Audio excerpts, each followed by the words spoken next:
ಶ್ರೀ ಗುರುಭ್ಯೋ ನಮಃ. ಶ್ರೀ ಹರಯೇ ನಮಃ. ಆಧ್ಯಾತ್ಮ ಬಂಧುಗಳೇ, ಇಂದು ಪೂರ್ವಭಾದ್ರ ಅಥವಾ ಪೂರ್ವಭಾದ್ರಪದ ನಕ್ಷತ್ರದಲ್ಲಿ ಜನಿಸಿದವರ ಗುಣಲಕ್ಷಣ, ವೃತ್ತಿ, ಪ್ರವೃತ್ತಿ, ವ್ಯವಹಾರಗಳು ಹೇಗಿರುತ್ತವೆ, ಇವರ ಗುಣ ಅಥವಾ ಮುಖ್ಯ ದೋಷಗಳೇನು, ಯಾವ ದೇವರ ಉಪಾಸನೆ, ಯಾವ ರತ್ನದ ಧಾರಣೆಯಿಂದ ಇವರಿಗೆ ಶುಭ ಫಲ ಇದೆ, ಯಾವ ರೀತಿಯ ಉದ್ಯೋಗ ವ್ಯವಹಾರಗಳನ್ನು ನಡೆಸಿದರೆ ಇವರಿಗೆ ಶ್ರೇಯಸ್ಸು ಲಭಿಸಬಹುದು, ಈ ನಕ್ಷತ್ರದವರು ತಮ್ಮ ಗುಣ ದೋಷಗಳನ್ನು ತಿಳಿದುಕೊಂಡು ಯಾವ ರೀತಿಯ ಬದಲಾವಣೆಗಳನ್ನು ಮಾಡಿಕೊಂಡು ವಿಶೇಷವಾಗಿ ಜೀವನದಲ್ಲಿ ಮುಂದುವರಿಯಬಹುದು ಎಂಬ ಪೂರ್ವಭಾದ್ರ ನಕ್ಷತ್ರದ ಬಗೆಗಿನ ಎಲ್ಲ ವಿಚಾರಗಳನ್ನು ತಿಳಿದುಕೊಂಡು, ವಿಶೇಷವಾಗಿ ಈ ನಕ್ಷತ್ರದಲ್ಲಿ ಹುಟ್ಟಿದವರು ಇದನ್ನು ಪೂರ್ಣವಾಗಿ ನೋಡಿಕೊಂಡು ಎಲ್ಲ ರೀತಿಯ ಶ್ರೇಯಸ್ಸನ್ನು ಪಡೆದುಕೊಳ್ಳಿರಿ. ಇಲ್ಲಿಯವರೆಗೆ ಅಶ್ವಿನಿ, ಭರಣಿ, ಕೃತ್ತಿಕ, ರೋಹಿಣಿ, ಮೃಗಶಿರ, ಆರ್ದ್ರ, ಪುನರಸು, ಪುಷ್ಯ, ಆಶ್ಲೇಷ, ಮಖ, ಹುಬ್ಬ, ಉತ್ತರ, ಹಸ್ತ, ಚಿತ್ರ, ಸ್ವಾತಿ, ವಿಶಾಖ, ಅನುರಾಧ, ಜ್ಯೇಷ್ಠ, ಮೂಲ, ಪೂರ್ವಾಷಾಢ, ಉತ್ತರಾಷಾಢ, ಶ್ರವಣ, ಧನಿಷ್ಠ, ಶತಭಿಷ ಇತ್ಯಾದಿ ಅಶ್ವಿನ್ಯಾದಿ 27 ನಕ್ಷತ್ರಗಳಲ್ಲಿ 24 ನಕ್ಷತ್ರಗಳ ವಿಚಾರಗಳನ್ನು ನಾನು ಕಳಿಸಿದ್ದೇನೆ.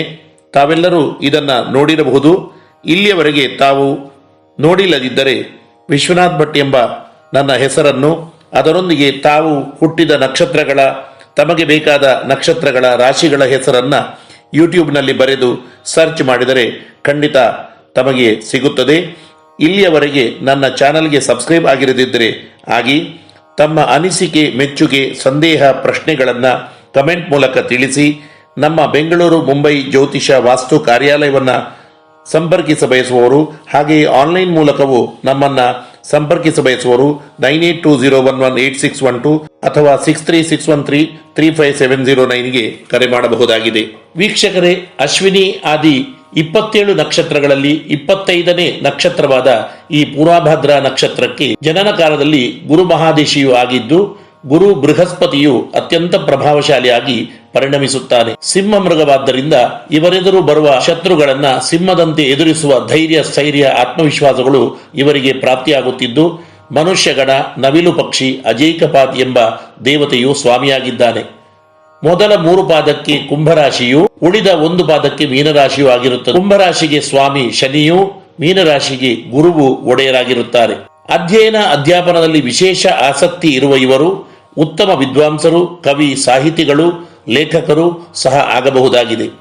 ಈ ನಕ್ಷತ್ರದವರ ಸ್ವಭಾವದ ಬಗ್ಗೆ ಜ್ಯೋತಿಷ ಶಾಸ್ತ್ರದ ಪ್ರಮುಖ ಗ್ರಂಥಗಳಾದ ಬೃಹಜ್ಜಾತಕ, ಯವನಾಚಾರ್ಯ, ಜಾತಕಾಭರಣ ಮುಂತಾದ ಗ್ರಂಥಗಳಲ್ಲಿ ಈ ರೀತಿಯಾಗಿ ತಿಳಿಸಲಾಗಿದೆ. ಜಿತೇಂದ್ರಿಯ ಸರ್ವಕಲಾಸು ದಕ್ಷಃ ಭವೇತ್ ಮನೀಷ ಸುತರಾಂ ಅಪೂರ್ವ ಪೂರ್ವಾ ಯದಾ ಭಾದ್ರಪದ ಪ್ರಸೂತವು. ಹಾಗೆ ಇನ್ನೊಂದು ಕಡೆಯಲ್ಲಿ ಭಾದ್ರಪದಾಸು ಉದ್ವಿಗ್ನ ಸ್ತ್ರೀ ವಿಜಿತಧನಿ ಪಟುಹು ಅದಾತ. ಬೃಹಜ್ಜಾತಕದಲ್ಲಿ ಅಧರ್ಮ ತತ್ಪರ ಶೂರ ಆಜಪಾದೇಚ ಸಂಭವ ಎಂದು ವಿಶ್ಲೇಷಿಸಲಾಗಿದೆ. ಅಂದರೆ ಇವರು ಯಾವುದೇ ಕ್ಲೇಶ, ಸಮಸ್ಯೆಗಳು ಬಂದರೂ ಕೂಡ ಅದನ್ನು ತಡೆದುಕೊಳ್ಳುವವರು, ಅದನ್ನು ಎದುರಿಸುವವರು. ಯಾವುದೇ ಕಾರ್ಯವನ್ನು ಮಾಡಬೇಕೆಂದು ಇಚ್ಛಿಸಿದರೆ ಧರ್ಮಾಧರ್ಮಗಳ ವಿಚಾರವನ್ನೂ ಕೂಡ ಮಾಡದೆ ಅದನ್ನು ಮುಗಿಸಿಯೇ ಬಿಡುವ ಶೂರರು. ಆದರೆ ಅಧರ್ಮ ಕಾರ್ಯವಾಗಿದ್ದರೆ ಅದನ್ನು ಖಂಡಿತವಾಗಿ ಇವರು ಎಸಗಿದರೆ ವಿಚಾರ ಮಾಡದೆ ಮಾಡಿದ ಕಾರ್ಯಗಳಿಂದ ಬಹುವಾದ ತೊಂದರೆಗಳನ್ನು ಇವರು ಹೊಂದಬಹುದಾಗಿದೆ. ಸಿಟ್ಟು ಬಹಳ ಬೇಗ ಇವರಿಗೆ ಬರಬಹುದು. ಆದರೆ ಆ ಸಿಟ್ಟು ಹೆಚ್ಚು ಕಾಲ ಉಳಿಯದೆ ಕೂಡಲೇ ಶಾಂತರು ಕೂಡ ಆಗುತ್ತಾರೆ.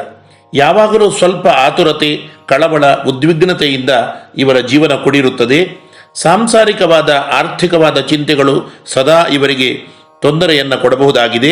ಸ್ವಲ್ಪ ತಾಳ್ಮೆ, ಸಹನಗಳು ಕಡಿಮೆಯೇ ಇರುವ ಇಂತಹ ಈ ನಕ್ಷತ್ರದವರು ಅವಸರದ ನಿರ್ಧಾರವನ್ನು ಮಾಡದೆ ಎಲ್ಲ ಕಾರ್ಯಗಳಲ್ಲಿ ಮುಂದುವರಿಯಬೇಕು. ಅತ್ಯಂತ ಅಪರೂಪದ ವಿದ್ವಾಂಸರು, ಸೂಕ್ಷ್ಮಮತಿಗಳು, ಕಡಿಮೆ ಮಾತುಳ್ಳವರು, ಹೆಚ್ಚು ಯಶಸ್ವಿ ಕಾರ್ಯಗಳನ್ನು ಮಾಡಿ ತೋರಿಸುವವರು ಆದ ಶಾಂತಿ, ಸಮಾಧಾನಗಳಿಂದ ಇವರು ಯೋಚಿಸಿ ಕಾರ್ಯತತ್ಪರರಾದರೆ ಉತ್ತಮ ಅಭಿವೃದ್ಧಿ ಇವರಿಗೆ ಪ್ರಾಪ್ತಿಯಾಗುತ್ತದೆ. ನಕ್ಷತ್ರದ 4 ಪಾದಗಳಿಗೆ ಸೇ, ಸೋ, ದ, ದಿ ಎಂಬ ಅಕ್ಷರಗಳು ಶುಭ ಫಲದಾಯಕವಾಗಿದ್ದು, ಈ ಅಕ್ಷರಗಳಿಂದ ಆರಂಭವಾಗುವ ಹೆಸರುಗಳನ್ನು ಪ್ರತ್ಯೇಕ 4 ಪಾದಗಳಲ್ಲಿ ಹುಟ್ಟಿದವರು ಇಟ್ಟುಕೊಂಡರೆ ಅತ್ಯಂತ ಯಶಸ್ಸು, ನಕ್ಷತ್ರಾಭಿಮಾನಿ ದೇವತೆಗಳ ಅನುಗ್ರಹವು ಕೂಡ ಲಭಿಸಲು ಅವಕಾಶವಿದೆ.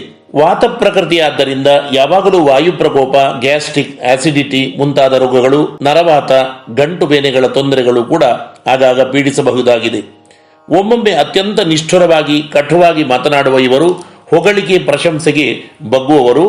ಎಲ್ಲಿ ಗೌರವ ಆದರಗಳು ತಮಗೆ ಸಿಗುತ್ತದೋ ಅಲ್ಲಿ ಮಾತ್ರ ಮುಂಚೂಣಿಯಲ್ಲಿದ್ದು ಕೆಲಸ ಮಾಡುವ ಬಹಳವಾದ ಅಭಿಮಾನಿಗಳು ಆಗಿರುತ್ತಾರೆ. ಕಷ್ಟದಲ್ಲಿರುವವರಿಗೆ ವಿಶೇಷ ಸಹಾಯವನ್ನ ವಿಶಾಲ ಮನಸ್ಸಿನಿಂದ ಮಾಡುವ ಇವರು ಯಾವುದೇ ದಾನ ಧರ್ಮಾದಿಗಳನ್ನು ನಡೆಸುವಾಗ ಸರಿಯಾದ ಪಾತ್ರ ಅಪಾತ್ರತೆಯನ್ನು ನೋಡಿಕೊಂಡೇ ನಡೆಸುತ್ತಾರೆ. ವಿಚಾರ ಮಾಡದೆ ದಾನವನ್ನ ಕೊಡುವವರಲ್ಲ. ಬಾಲ್ಯದಲ್ಲಿ ವಿದ್ಯಾಭ್ಯಾಸವು ಅನೇಕ ರೀತಿಯ ಸಾಂಸಾರಿಕ ಸಮಸ್ಯೆಗಳಿಂದ ಕುಂಠಿತಗೊಳ್ಳಬಹುದು. ವಿದ್ಯಾಯೋಗವು ಮಧ್ಯಮವಾಗಿದ್ದರೂ ಲೋಕಾನುಭವ, ಸ್ವಂತ ಅಧ್ಯಯನಗಳಿಂದ ಎಲ್ಲ ರೀತಿಯ ಜ್ಞಾನವನ್ನು ಪಡೆದು ಪೂರ್ಣರಾಗಿ ಜ್ಞಾನಿಗಳಾಗಬಹುದಾಗಿದೆ. ಮದುವೆಯು ಸ್ವಲ್ಪ ಬೇಗನೆ ಆಗಿ 45ರಿಂದ 50 ವರ್ಷದವರೆಗೆ ಉತ್ತಮ ಸುಖ ಜೀವನವು ಇವರಿಗೆ ದೊರಕಲಿದೆ. ಆನಂತರ ವಾತ ಸಂಬಂಧಿ ರೋಗಗಳಿಂದ, ಸ್ವಲ್ಪ ಆರ್ಥಿಕ ಸಾಂಸಾರಿಕ ಸಮಸ್ಯೆಗಳಿಂದ ಇವರು ಚಿಂತಿತರಾಗಬಹುದಾಗಿದೆ. ವಿವಾಹ, ಗೃಹ ಪ್ರವೇಶ ಮುಂತಾದ ಶುಭ ಕಾರ್ಯಗಳಿಗೆ ಈ ನಕ್ಷತ್ರವು ಮಧ್ಯಮವಾಗಿದ್ದು, ಅಧ್ಯಯನ ಪ್ರಾರಂಭ, ಶಿಕ್ಷಣ ಕ್ಷೇತ್ರ ಆರಂಭಕ್ಕೆ, ಅಕ್ಷರಾಭ್ಯಾಸ ಮುಂತಾದವುಗಳಿಗೂ ಕೂಡ ವಿಶೇಷವಾದ ಉತ್ತಮ ನಕ್ಷತ್ರವಾಗಿದೆ. ಇವರು ಸ್ತ್ರೀಯರ ವಿಚಾರದಲ್ಲಿ ಸ್ವಲ್ಪ ಜಾಗೃತಿಯಿಂದಿರಬೇಕು. ತಾವು ಇಷ್ಟಪಡುವ ತಮ್ಮ ಸುತ್ತಮುತ್ತಲಿನ ಅಥವಾ ಸಂಸಾರದ ಸ್ತ್ರೀಯರಿಂದಲೂ ಕೂಡ ಧನ ವಿಷಯಕವಾಗಿ ಇವರು ಮೋಸಗೊಳ್ಳಬಹುದಾಗಿದೆ. ಹಾಗೆಯೇ ಸ್ತ್ರೀಯರ ವಿಚಾರದಲ್ಲಿ ಇವರಿಗೆ ಸ್ವಲ್ಪ ಧನವ್ಯಯವೂ ಕೂಡ ಆಗಬಹುದು. ಮಾತು ನಿಷ್ಠುರವಾಗಿದ್ದರೂ ನಿರ್ಧಾರ ದೃಢವೂ ಸ್ಪಷ್ಟವೂ ಆಗಿರುತ್ತದೆ. ಎಲ್ಲ ರೀತಿಯ ಸಂಗೀತಾದಿ ಕಲೆಗಳನ್ನು ಪ್ರೀತಿ ಮಾಡುವ ಇವರು ತಾವು ಒಂದು ವೇಳೆ ಸ್ವಯಂ ಕಲಾವಿದರಲ್ಲಿದ್ದರೂ ಎಲ್ಲ ರೀತಿಯ ಕಲಾವಿದರನ್ನ ಪ್ರೀತಿಸುತ್ತಾರೆ, ಪ್ರೋತ್ಸಾಹ ನೀಡಿ ಗೌರವಿಸುವ ಕಲಾಪ್ರಿಯರು ಕೂಡ ಆಗಿರುತ್ತಾರೆ. ಒಮ್ಮೊಮ್ಮೆ ಉದ್ವಿಗ್ನತೆಯಿಂದ, ಆತುರತೆಯಿಂದ ಕೆಟ್ಟ ಕಾರ್ಯ, ಕೆಟ್ಟ ಚಟಗಳನ್ನು ಕೂಡ ಮೈಗೂಡಿಸುವ ಇವರು ಈ ವಿಷಯಗಳಲ್ಲಿ ವಿಶೇಷ ಜಾಗೃತೆಯನ್ನು ವಹಿಸಿ ಧರ್ಮಾಚರಣೆ, ವಿಶೇಷವಾದ ಧ್ಯಾನ, ಯೋಗ, ವ್ಯಾಯಾಮಗಳನ್ನು ಮಾಡುತ್ತಾ ಇದ್ದರೆ ಎಲ್ಲ ರೀತಿಯ ಆರೋಗ್ಯ, ಆಯುಷ್ಯಗಳು ಪ್ರಾಪ್ತಿಯಾಗುತ್ತವೆ. ತಮ್ಮೆಲ್ಲ ವ್ಯವಹಾರ ವ್ಯಾಪಾರಗಳನ್ನು ಅತ್ಯಂತ ರಹಸ್ಯವಾಗಿಟ್ಟುಕೊಂಡು ಲೋಕಕ್ಕೆ ಪ್ರಕಟಿಸದೆ ಎಲ್ಲವನ್ನ ಸಾಹಸಿಗಳಾಗಿ ಸಾಧಿಸುತ್ತಾರೆ. ಹಣಕಾಸಿನ ಇಲಾಖೆಗಳಲ್ಲಿ ಕೆಲಸ ಮಾಡುವ, ಬ್ಯಾಂಕಿಂಗ್ ಕ್ಷೇತ್ರದಲ್ಲಿ ಉದ್ಯೋಗ ಮಾಡುವ ಇವರು ಧನ ಸಂಪತ್ತನ್ನು ಹೆಚ್ಚು ಪ್ರೀತಿಸುತ್ತಾರೆ. ಶ್ರೀಮಂತರಾಗಿದ್ದರೂ ಸಹ ದಾನ ಧರ್ಮದಲ್ಲಿ ಸ್ವಲ್ಪ ಯೋಚಿಸಿಯೇ ಕಾರ್ಯ ಎಸಗುವವರು.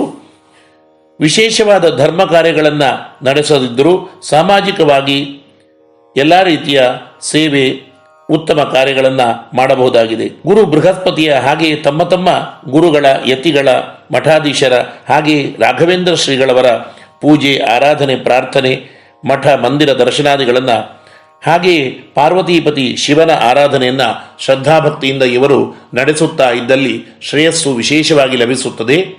ಈ ನಕ್ಷತ್ರದ ಮೊದಲ ಪಾದಕ್ಕೆ ಕುಂಭರಾಶಿಯಾಗಿದ್ದು ಶನಿಯು ಸ್ವಾಮಿಯಾದ್ದರಿಂದ ಹಾಗೆಯೇ ಪ್ರಥಮ ನವಾಂಶಾಧೀಶನು ಕುಜನಾಗಿರುವುದರಿಂದ ಮಿಲಿಟರಿಯಲ್ಲಿ ಕೆಲಸ, ಉತ್ತಮ ಸೈನಿಕರು, ಪೊಲೀಸ್ ವೃತ್ತಿ, ಕಲ್ಲು ಖನಿಜ ಕ್ಷೇತ್ರಗಳಲ್ಲಿ ಉದ್ಯೋಗ ಮಾಡುವವರು, ಆಟೋಮೊಬೈಲ್ ಇಂಜಿನಿಯರ್, ವಾಹನಕ್ಕೆ ಸಂಬಂಧಪಟ್ಟ ಎಲ್ಲ ರೀತಿಯ ಡ್ರೈವಿಂಗ್, ಗ್ಯಾರೇಜ್, ಶೋರೂಮ್ಗಳಲ್ಲಿ ಕೆಲಸ ಮಾಡುವವರು ಕೂಡ, ಹಾಗೆಯೇ ಕೃಷಿ, ಹೈನುಗಾರಿಕೆಗೆ ಸಂಬಂಧಪಟ್ಟ ಕಾರ್ಯ ಉದ್ಯೋಗಗಳನ್ನು ನಡೆಸುವವರು ಕೂಡ ಇವರು ಆಗಬಹುದಾಗಿದೆ. ಇನ್ನು ಈ ನಕ್ಷತ್ರದ 2ನೇ ಪಾದಕ್ಕೆ ಸಹ ಕುಂಭರಾಶಿ ಆಗಿದ್ದು ನವಾಂಶಾಧೀಶನು ಶುಕ್ರ ಆಗಿರುವುದರಿಂದ ಶನಿ ಮತ್ತು ಶುಕ್ರರ ಪ್ರಭಾವದಿಂದಾಗಿ ಇಂಥವರು ಉತ್ತಮ ಸಂಗೀತ ಕಲಾವಿದರು, ಸಂಗೀತ ಕ್ಷೇತ್ರ, ಚಿತ್ರ ಮಾಧ್ಯಮದಲ್ಲಿ ವಿಶೇಷ ಯಶಸ್ಸನ್ನು ಪಡೆಯುವವರು, ಸಂಗೀತ ಉಪಕರಣಗಳನ್ನು ಕೂಡ ನುಡಿಸುವವರು, ಕಂಪ್ಯೂಟರ್ಗೆ ಸಂಬಂಧಪಟ್ಟ ಕೆಲಸ ಕಾರ್ಯಗಳನ್ನು ಮಾಡುವವರು ಕೂಡ ಆಗಬಹುದಾಗಿದೆ. ಈ ನಕ್ಷತ್ರದ 3ಯ ಚರಣಕ್ಕೆ ಸಹ ಕುಂಭರಾಶಿಯಾಗಿದ್ದು ರಾಶಿಯ ಸ್ವಾಮಿಯ ಶನಿಯ ಪ್ರಭಾವ ಹಾಗೆಯೇ ನವಾಂಶಾಧೀಶನಾದ ಮಿಥುನಾಧೀಶ ಬುಧನ ಪ್ರಭಾವದಿಂದ ಇಂಥವರು ಗಣಿತಶಾಸ್ತ್ರದಲ್ಲಿ ವಿಶೇಷ ನಿಷ್ಣಾತರು, CA, ಅಕೌಂಟೆಂಟ್ ಇತ್ಯಾದಿ ಶ್ರೇಷ್ಠ ವೃತ್ತಿಯನ್ನು ಮಾಡುವವರು, ಬ್ಯಾಂಕಿಂಗ್ ಕ್ಷೇತ್ರದಲ್ಲಿ ಸಾಧಕರು, ಅತ್ಯಂತ ಸೂಕ್ಷ್ಮಮತಿಗಳು, ವಿದ್ಯಾವಂತರು, ಉತ್ತಮ ಉಪನ್ಯಾಸಕರು, ಅಧ್ಯಾಪಕರು, ಶಾಲಾ ಲೈಬ್ರರಿಗಳಲ್ಲಿ ಕೆಲಸ ಮಾಡುವವರು ಕೂಡ ಆಗಬಹುದಾಗಿದೆ. ಈ ನಕ್ಷತ್ರದ 4ನೇ ಪಾದಕ್ಕೆ ಮೀನರಾಶಿ ಆಗುತ್ತಿದ್ದು ರಾಶಿಗೆ ಸ್ವಾಮಿಯು ಗುರು ಆಗಿದ್ದು ಈ ನಕ್ಷತ್ರದ ಮೇಲೆ ಗುರುವಿನ ವಿಶೇಷ ಸ್ವಾಮಿತ್ವವು ಇರುವುದರಿಂದ ಇಂಥವರು ಅತ್ಯಂತ ಅಪೂರ್ವವಾದ ಉತ್ತಮ ವಿದ್ವಾಂಸರು, ಧರ್ಮ ಕಾರ್ಯಗಳಲ್ಲಿ ವಿಶೇಷ ಆಸಕ್ತರು, ಬಟ್ಟೆ ವ್ಯಾಪಾರ ಮಾಡುವವರು, ಲಿಕ್ವಿಡು, ನೀರು, ರಸಪದಾರ್ಥ, ಹೋಟೆಲ್ಗೆ ಸಂಬಂಧಪಟ್ಟ ಕಾರ್ಯಗಳಲ್ಲಿ ವಿಶೇಷ ಯಶಸ್ಸನ್ನು ಪಡೆಯುವವರು, ಶಿಪ್ಪು ಸಮುದ್ರಯಾನ ಮಾಡುವವರು, ಸಮುದ್ರದ ಪದಾರ್ಥಗಳನ್ನು ಕ್ರಯ ವಿಕ್ರಯ ಮಾಡುವವರು, ವಿದೇಶಯಾನ, ಪೈಲಟ್ ಮುಂತಾದ ವೃತ್ತಿಗಳನ್ನು ನಡೆಸುವವರು, ಅತ್ಯಂತ ಪ್ರಸಿದ್ಧಿಯೊಂದಿಗೆ ಕುಟುಂಬ ಪರಿವಾರವನ್ನು ಉತ್ತಮವಾಗಿ ನೋಡಿಕೊಂಡು ಧಾರ್ಮಿಕರಾಗಿ ಬಾಳುವ ಭಾಗ್ಯವಂತರಾಗಿರುತ್ತಾರೆ. ಒಟ್ಟಾಗಿ ಈ ನಕ್ಷತ್ರದವರು ಯೋಗೀಶ್ವರನಾದ ಶಿವನನ್ನ ವಿಶೇಷವಾಗಿ ಧ್ಯಾನಿಸುತ್ತಾ ಬಂದರೆ ಉತ್ತಮ. ಸೋಮವಾರದಂದು ಅಥವಾ ಆದಿತ್ಯವಾರದಂದು ಶಿವನ ಆರಾಧನೆ ಇವರಿಗೆ ಶ್ರೇಯಸ್ಸು ಕೊಡುತ್ತದೆ. ಗುರುಗಳ ಆರಾಧನೆಯಿಂದ ವಾಮನರೂಪಿ ಭಗವಂತನ ಆರಾಧನೆಯೂ ಕೂಡ ಇವರಿಗೆ ಶ್ರೇಯಸ್ಕರವಾಗಿದೆ. ನೀಲಂ ಅಥವಾ ಪುಷ್ಯರಾಗ ಮಣಿಯನ್ನ ಯೋಗ್ಯ ಜ್ಯೋತಿರ್ವೇದರಲ್ಲಿ ಕೇಳಿಕೊಂಡು ಸರಿಯಾದ ವಿಧಾನದಲ್ಲಿ ಯೋಗ್ಯ ಸಮಯ ದಿನಗಳಲ್ಲಿ ಧಾರಣೆ ಮಾಡಿಕೊಂಡರೆ ಇವರಿಗೆ ವಿಶೇಷ ಶ್ರೇಯಸ್ಸು ಲಭಿಸಬಹುದಾಗಿದೆ. ಗುರುವಾರ, ಶನಿವಾರ ವಿಶೇಷ ಧರ್ಮ ಕರ್ಮಾಚರಣೆಗಳು ಕೂಡ ಇವರಿಗೆ ಶುಭ ಫಲದಾಯಕವಾಗಿವೆ ಎನ್ನುತ್ತಾ ನನ್ನ ಮಾತನ್ನು ಕೃಷ್ಣಾರ್ಪಣಗೊಳಿಸುತ್ತೇನೆ. ಜೀವೇಮ ಶರದಶತಂ, ಜೀವೇಮ ಶರದಶತಂ.